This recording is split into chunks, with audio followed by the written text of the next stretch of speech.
So I'd like to start off by welcoming parents and members of the class of 2019. And I just want to tell the parents that are here tonight, I want to thank you. This has been, through February already, this has been a wonderful class. And each year, the senior class really helps dictate how the year goes.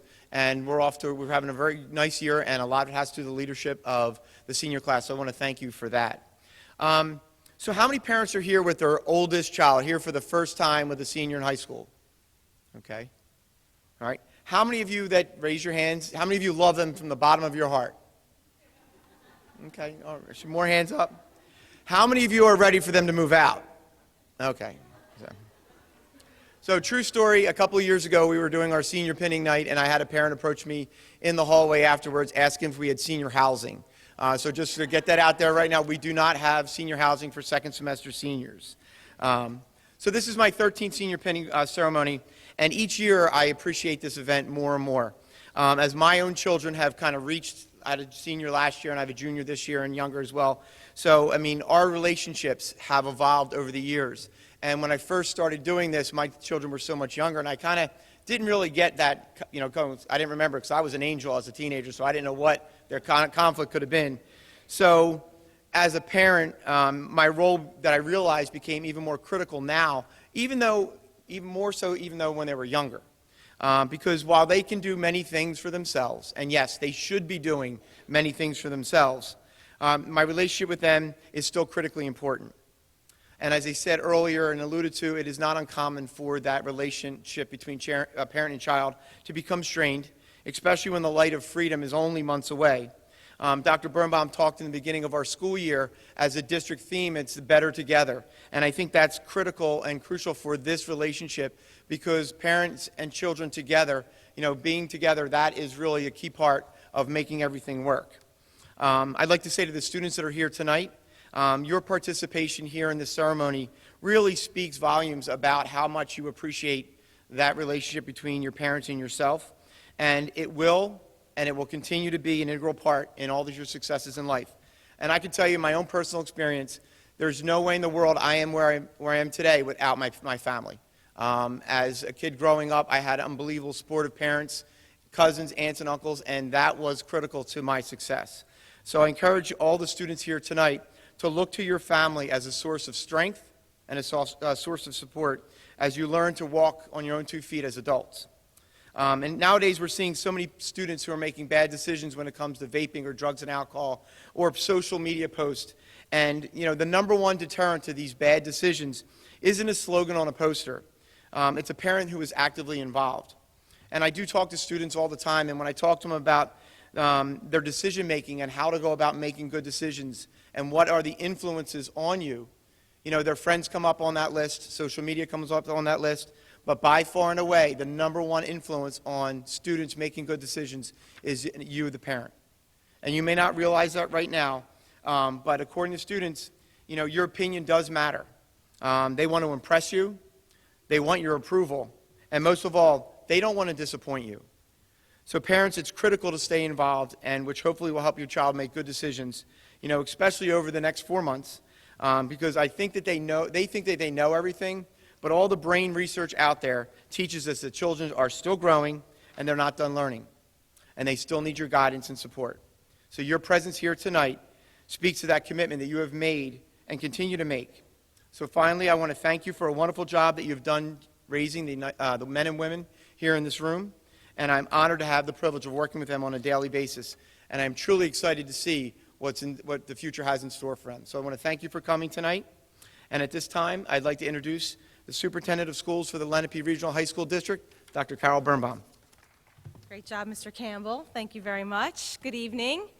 I'm very honored to be here tonight at Shawnee High School on this special event, and I'm also honored to introduce a few of our board members who are here to help experience this great night that we have for our students and their parents. So please give a round of applause to Mr. Steve Lee, representing Medford Lakes for the Lenape Regional District Board, and Mrs. Allison Eckel, representing Medford Township for the Lenape Regional High School District Board.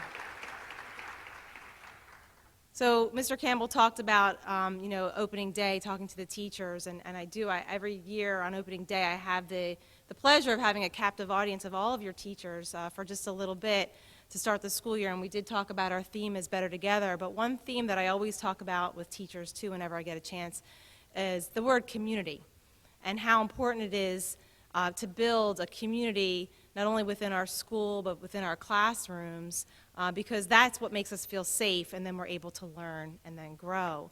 And students, I want you to look around here in this room right now. This is your community too, right? This is your moms, your dads, maybe your aunts and uncles, grandmas and grandpops, your teachers, okay, your friends. So all people in this room want you to be successful. So I really want you to feel the love and support that you have in this moment right now. Sometimes we don't take time to stop and pause and realize, and be present and understand what we have right next to us. So I want us to understand the love and support that we have right now in this room and not forget it. And I know this may be a stressful time of year for you seniors, right? You're waiting on some college acceptances, decisions to make about your future, right after high school, career, and college, the next phases of your lives. And you're learning that this senior year is extremely busy. I hope you're still working hard in all of your classes. Senioritis is not allowed to set in yet, so I hope it hasn't. I won't tell you what day it's allowed to set in. But I also hope you're keeping up with all the fun and social things that high school has to offer for you, because high school is a special time. And you're going to get the most out of it if you can continue to come to the events that we have, right? We've got the play tomorrow night, 7 p.m., Saturday, 2 and 7. So if you haven't seen it, make sure you come and experience that. We've got a lot of great activities going on in our school, and the more that you get involved, the more that you're going to really love the second part of your semester. And that stressful stuff, it makes it a little bit easier to get through that stressful stuff. And you may have noticed that this year, as the year is passing, your independence is growing, and I think Mr. Campbell alluded to that. You're probably spending more time with your friends or at a job or participating in and coming to a lot of our school events than you are with your own family. And this is completely natural and expected.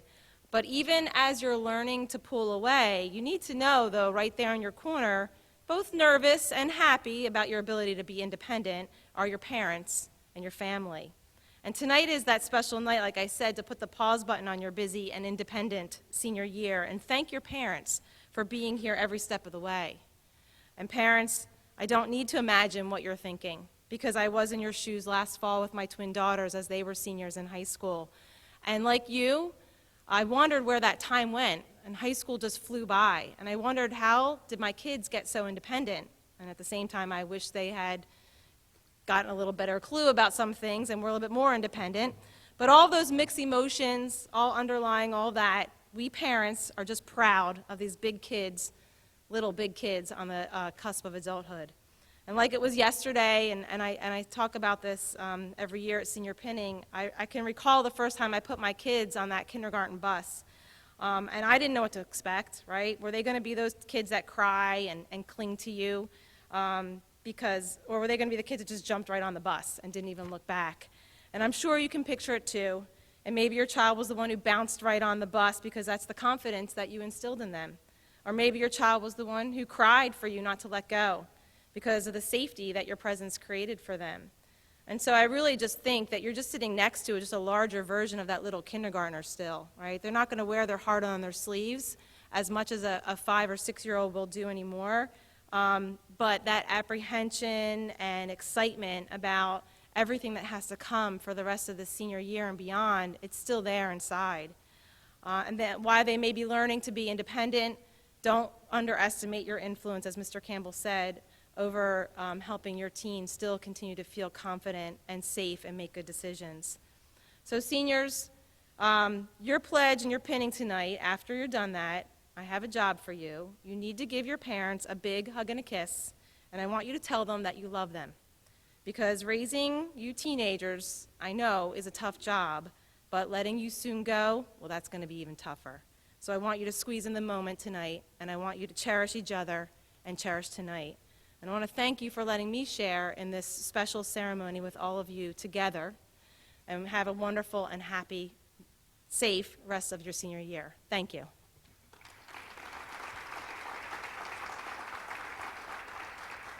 Now it is my pleasure to call up our teacher, Ms. Chris Lorenz, who is speaking as a guest parent this evening. Ms. Lorenz? Welcome to the senior pinning. I'm honored to have the privilege of speaking at this year's ceremony. For those of you who also had a graduate in the class of 2017 and were in attendance at the senior pinning that year as well, my speech may sound very familiar. Just a little disclaimer before I get started. Several of my friends who are also in attendance again tonight told me that my speech in 2017 made them cry, so I assumed that it was a keeper. Not only have I watched many of these young adults here tonight grow up, but I've also had the honor of teaching many of them in history class. Likewise, I've had the pleasure of sitting next to many of you parents on the sidelines or in our sons and daughters' classrooms throughout the years. I, like you, have a senior who will soon be graduating and starting a new chapter in his life. I'm sure many of you can share the same sentiments as I when I say it seems like yesterday when our kindergartners boarded the buses the first time for Allen, Taunton Forge, Cranberry Pines, Kirby's Mill, Cherville, or St. Mary of the Lake schools.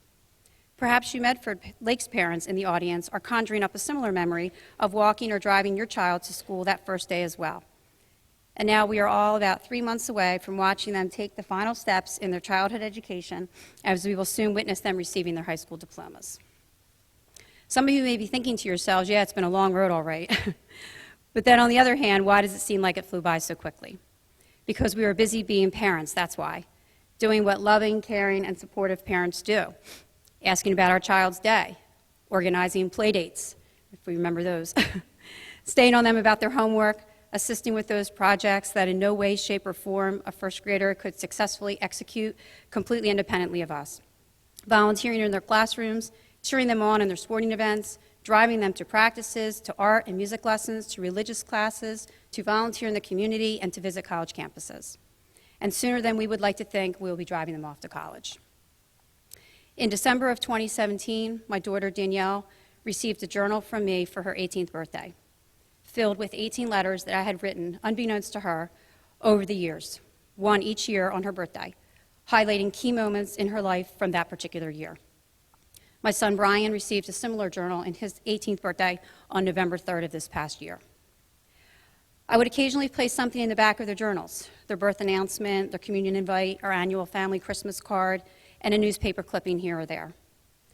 While looking through my daughter's journal, I came across a chain email that somebody had sent me dated 2005, which I had placed in the back of her book at that time for her to read in her future. It is titled Mean Moms, and I found it appropriate for this occasion and wanted to share a few excerpts with you. You can easily substitute mean dad or mean mom. You can easily substitute mean dad or mean parent for mean mom. Mean moms. Someday when my children are old enough to understand the logic that motivates a parent, I will tell them, as my mean mom told me, I loved you enough to ask you where you were going, with whom, and what time you would be home. I loved you enough to go make you pay for the bubble gum you had taken from the store and tell the clerk, I want you to pay for this. I loved you enough to stand over you for 2 hours as you cleaned your room, a job that should have taken 15 minutes. I loved you enough to let you see anger, disappointment, and tears in my eyes. Children must learn their parents are not perfect. I loved you enough to let you assume responsibility for your actions, but most of all, I loved you enough to say no when I knew you would hate me for it. Those were the most difficult battles of all. I'm glad I won them because you won them too. We were ashamed to admit it, but our mean mom had the nerve to break the child labor laws by making us work. We had to wash dishes, vacuum, fold laundry, empty the trash, and all other types of jobs. I think she would lie awake at night thinking of more things for us to do. Now that we have left home, we are all educated, honest adults, and we are doing our best to be mean parents just like Mom was. So for all the mean moms and dads out there, I will speak on your behalf when I reiterate our collective, unending love and support for you, our sons and daughters, as you continue on life's journey. We have encouraged you to be the best you could be, shared in the joy of your individual achievements, and used teachable moments to help you learn from your mistakes and your individual shortcomings. And we will continue to do so as you start this next phase in your life. Our presence here tonight is to vocalize via the Parent Creed our never-ending support for you as you carve out your future path, We will be there to cheer you on every step of the way. And now for you seniors. While we were busy being parents, you guys were busy growing up from little kids into young adults. As an educator in this building, I can speak to the incredible work ethic and compassion that exists among the young adults in this community. It has been a privilege and honor to come to work each day for the past 28 years and do my part in educating many of you seniors in tonight's audience. You have made it a joy to come to work. Your challenging questions and drive for success motivate me to always continue to put forth my best. You are intelligent, hardworking, friendly, upbeat, positive young adults who have worked extremely hard to achieve your individual goals over the past 4 years. It is sometimes hard to believe that you were able to take on all that you did and do it so successfully. Many of you in this audience have balanced athletics, extracurricular activities, clubs, employment, and community volunteerism while succeeding and in many cases excelling academically at one of the best high schools in the state of New Jersey. Additionally, you have not only cared about your own individual advancement, but more importantly, about helping your fellow man via endless fundraisers, community outreach, and a host of other volunteer activities too numerous to mention here tonight. You have set your goals high, and you have more than succeeded. A portion of your senior creed that you will recite tonight states that you have, quote, the capability to do anything you sincerely attempt to achieve, unquote. It's easy to assume that successful people are either blessed with talent or incredibly lucky. However, it is often overlooked that successful people worked harder than the average person could ever imagine. I revisited my son's journal to find a finance article I remember that I had placed in there. Dated 2012, it is titled, People Who Worked Incredibly Hard to Succeed. A few examples, Michael Jordan. Jordan clearly has physical gifts, but as his longtime coach Phil Jackson wrote, it was hard work that made him a legend. When Jordan first entered the league, his jump shot wasn't good enough, so he spent his off-season taking hundreds of jumpers a day until it was perfect. Apple's CEO, Tim Cook, begins sending emails routinely at 4:30 a.m. each day. He is first in the office and last to leave. And lastly, Indra Nooyi, who actually recently just stepped down as CEO of Pepsi after serving in that capacity for 13 years. She worked as a receptionist from midnight to 5 a.m. while working towards her master's degree at Yale University. Success is no accident. It's hard work, perseverance, learning, studying, sacrifice, and most of all, loving what you are doing. In addition to hard work, it goes without saying that wise decision-making will also be integral to your future happiness and achievement. So, be your own person. Be true to yourself and be proud of who you are. Be honest with yourself and be honest and upfront with others. Never be afraid to speak up for what you believe or express how you feel. Fight for the things that mean something to you. Do not leave important words unsaid, as life is short. Be passionate for what you care about. Aim high. Love and respect your body. Don't abuse your body with drugs or alcohol. Never let anyone allow you to doubt yourself, lower your standards, or convince you to accept less. Accept challenges. Always put forth your best effort. Graciously accept your successes and learn from your failures. Be happy without comparing yourself to others. Care about others around you and assist those in need to the best of your ability. Appreciate. Not just the big things in life, but the small things as well, for as it is said, the best portion of your life will be the small, nameless moments you spend smiling and laughing with someone who really matters to you. In conclusion, on your way to achieving success in whatever it is that you set out to do, remember where you came from and value those who supported you along the way. And know that you have your Shawnee family and your own family strongly in your corner, rooting for your every success as you move beyond the walls of your childhood home and the halls of Shawnee High School into uncharted waters. Best of luck in your future endeavors. Thank you. It has been my pleasure to have been part of your journey.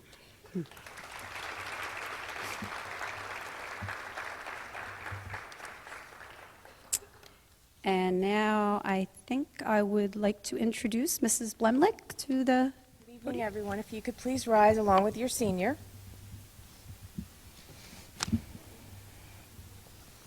And parents together will do the Parents' Creed. It's in the inside of the program.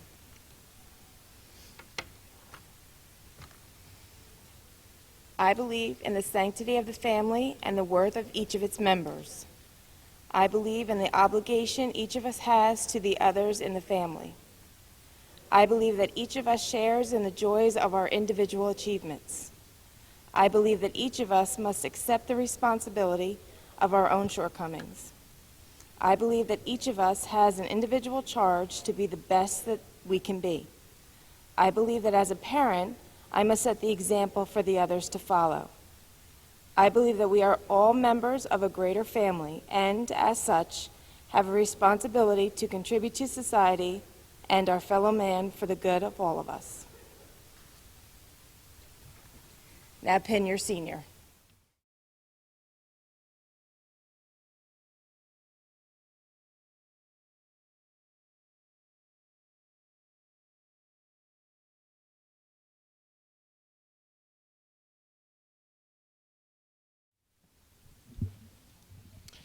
I will now read the Seniors' Creed, and the seniors, you can read along with me.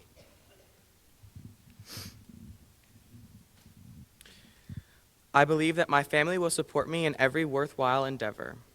I believe that it is important for me to demonstrate my appreciation towards my family. I believe that my family will always be there for me in times of need.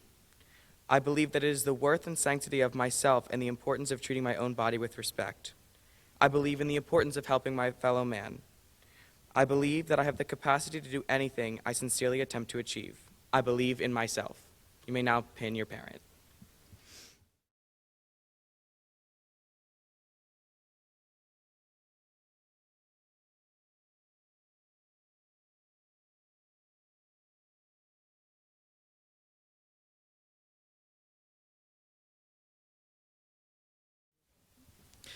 And that concludes our senior pinning ceremony. There will be refreshments and cake in the atrium. Thank you for coming out.